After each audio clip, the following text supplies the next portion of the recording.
Can you drive with the check engine light on? When it's safe and when it's not? That depends on what the car's doing along with the light, because a check engine light does not always mean the same level of danger. Sometimes the car still runs normally, the light stays steady, and the issue may be less urgent. But other times, the light is warning you about a problem that can get expensive very quickly if you keep driving. So the real question is not only can you still drive the car, the better question is when is it still reasonably safe and when should you stop driving it? In this video, I will show you what you should know first before you keep driving with the check engine light on. So before you ignore the warning or replace random parts, let's go step by step. First thing you should know, a steady light and a flashing light are not the same. This is the most important difference. If the check engine light is steady, the problem may still matter, but it is often less urgent. The car may still be drivable for a short distance depending on how it feels. But if the light is flashing, that is a different situation. A flashing light usually means the problem is more serious right now, often because the engine is actively misfiring,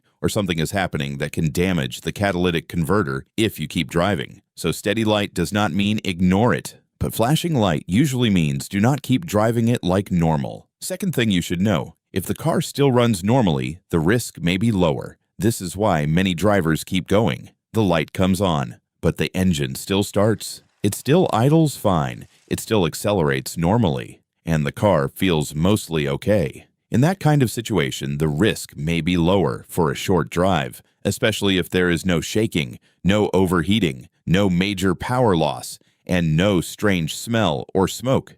That does not mean the issue is harmless. It only means the situation may not be urgent enough to stop immediately on the spot.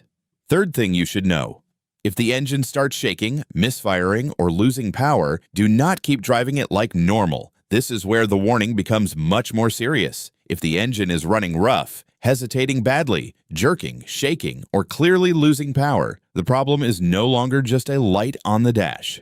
Now the engine is already struggling, and once that happens, driving longer can make the repair bill worse. This is especially true if the light is flashing, because active misfire can damage the catalytic converter very quickly. So if the engine feels rough, the safest decision is not to keep driving normally and hope it goes away.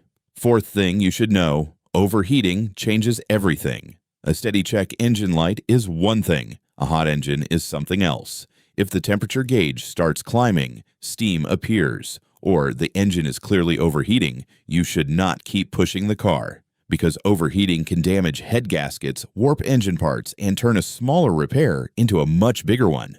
So once overheating joins the picture, the question is no longer whether the check engine light looks minor. The question becomes how quickly you can stop safely before heat causes more damage. Fifth thing you should know, smoke, fuel smell, or strong exhaust smell means be much more careful. Some check engine light problems change how the engine burns fuel. That can lead to a strong fuel smell, black smoke, white smoke, or a sulfur-like exhaust smell. Those signs matter because they suggest the engine may be running too rich, misfiring, burning coolant, or having another problem that should not be ignored for long. The car may still move, but that does not mean it is smart to keep driving it for long distances. Sixth thing you should know, some causes are small, but the light alone does not tell you which one. This is why guessing gets expensive. Sometimes the cause really is minor. A loose gas cap, a small EVAP issue, a sensor problem that does not immediately change how the car drives. But other times, the cause may be a misfire, a fuel problem, an airflow issue, a temperature problem, or something else that can get worse if ignored. And the light itself does not tell you which one it is. That is why the smartest move is not panic, but diagnosis.